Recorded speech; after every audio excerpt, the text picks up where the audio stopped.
Praise the Lord. நீதிமொழிகள் 1:33. எனக்கு செவி கொடுக்கிறவன் எவனோ அவன் விக்கினமின்றி வாசம் பண்ணி ஆபத்திற்கு பயப்படாமல் அமைதியாயிருப்பான்.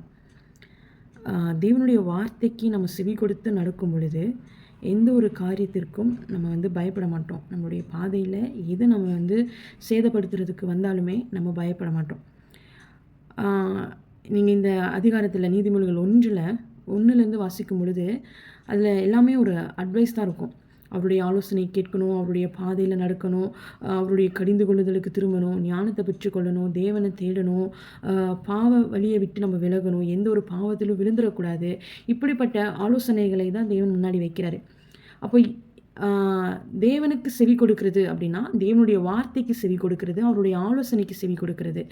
நம்ம அவருடைய வார்த்தைக்கு அவருடைய ஆலோசனைக்கு செவி கொடுக்காம நான் என்னுடைய பாதையில் நான் இப்படி தான் இருப்பேன், நான் சரியாக மாட்டேன், என்னை சரி செய்கிறதுக்கு என்னை நான் விட்டு கொடுக்க மாட்டேன்னு சொல்லி அநேக பேர் ஒரு பிடிவாத குணத்தில் இருப்பாங்க. ஆனால் தேவன் சொல்கிறாரு, அவருக்கு செவி கொடுக்கும் பொழுது, அவருக்கு செவி கொடுக்கறதுனா அவருடைய வார்த்தையை கேட்டு அதன்படி நம்ம நடக்கும் பொழுது, ஞானமுள்ளவர்களாய் பாவத்தை விட்டு விலகி நடக்கும் பொழுது, நம்மளுடைய பாதையில் என்ன ஆபத்து, என்ன காரியங்கள் நம்மளை பயமுறுத்தினாலும், எது நம்ம சேதப்படுத்த நினைத்தாலும் எதற்குமே நம்ம பயப்பட தேவையில்லைன்னா அமைதியாக இருக்கும் பொழுது எல்லாவற்றையுமே ஆண்டவர் பார்த்து கொள்வார். கர்த்தர் தாமே உங்களை ஆசீர்வதிப்பாராக. ஆமென்.